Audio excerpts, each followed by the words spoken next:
అన్నారు, పవన్ కళ్యాణ్ గారు ఏమన్నా చెవులో చెప్పారా, ఈయన ఏమన్నా విన్నాడా అని. నారాయణ గారు నేను అడుగుతా ఉన్నా, ప్రతి పని ఏమన్నా నువ్వు మాట్లాడే ప్రతిది కూడా నువ్వు కళ్ళతో చూసావా, నువ్వేమన్నా చెవులో చూసావా, విన్నావా? జగన్మోహన్ రెడ్డి గారు అనిల్కి టికెట్ ఇట్లేదు, దమ్ముంటే పోటీ చేయని, నాకు రావట్లేదని నన్ను విన్నావా?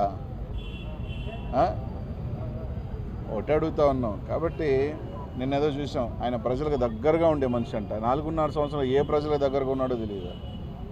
ఒకడికి ఫీజు తగ్గిలా, ఒకరికి వైద్యం చూపిలా, చిన్న స్కూల్స్ని చంపేశాడు. ఎవరైనా చిన్న స్కూల్స్ బతుకుతున్నారంటే ఆడపోయి ఒక నారాయణ స్కూల్ పెట్టి ఆ చిన్న స్కూల్స్ అన్న మూతేసి ఆ స్కూల్స్ లాక్కున్నావు.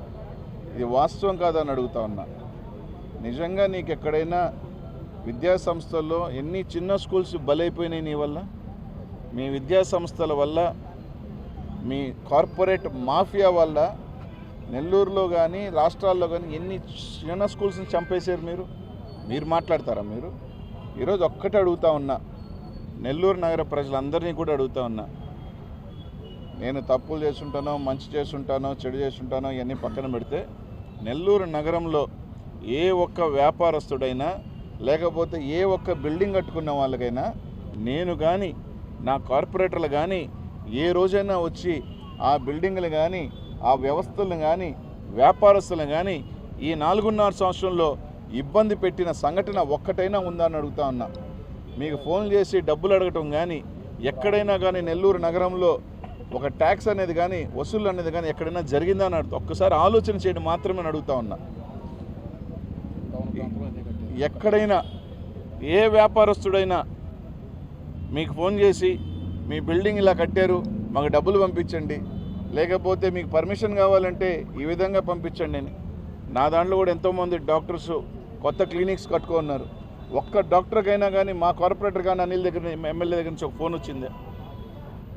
స్వేచ్ఛగా వ్యాపారం చేసుకునే ఇది నెల్లూరు నగరంలో ఉంది, ఉంటుంది కూడా ఇప్పటికి. రేపు చిన్న పొరపాటు చేస్తే రకరకాల ఫోన్లు, రకరకాల దండకాల బ్యాచ్లు దిగుతారు.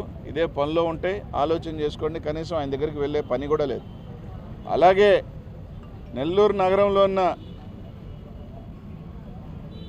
మహిళల తల్లులందరికీ ఒక్కటే అడుగుతా ఉన్నానమ్మా, మీరు ఒక ఓటు వేసేటప్పుడు మీ నాయకుడికి మీరు ఓటు వేసేటప్పుడు ఇది ఆలోచన చేసి ఓటు వేయండి. నేను చెప్పింది అబద్ధమైతే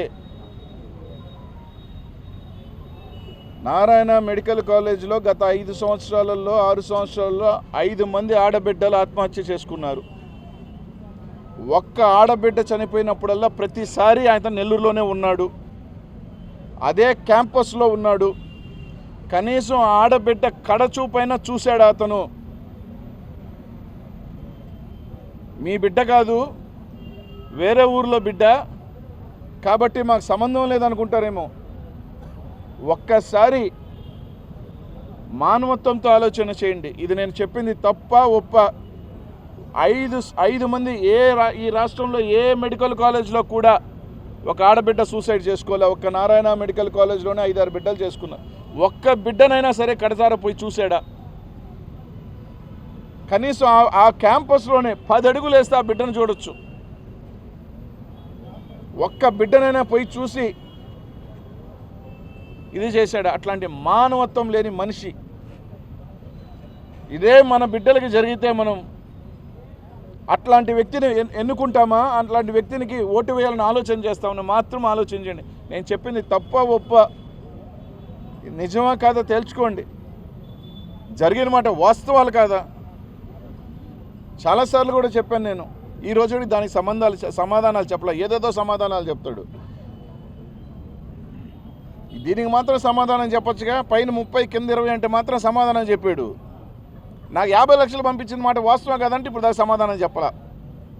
నీ కాలేజీలో ఆడబిడ్డలు నీ కాలేజీలో ఎందుకు చనిపోయారు వేరే దానికి సమాధానం అంటే ఆయనకి నచ్చినవి చెప్తాడు, ఆయనకి ఇబ్బంది కలిగే మాత్రం చెప్పడా? ఇది అడిగాను ఈరోజు. నెల్లూరులో నగరంలో ఉన్న ఆడబిడ్డ ఏ తల్లికైనా బిడ్డలున్న తల్లి అడుగుతున్నా, మన బిడ్డ కాదు, ఎక్కడో అనంతపురం బిడ్డో, కర్నూలు బిడ్డో, శ్రీకాకుళం బిడ్డో అని ఊరుకుంటామా? ఆలోచన చేయండి. ఒక మానవత్వం లేని వ్యక్తి అతను.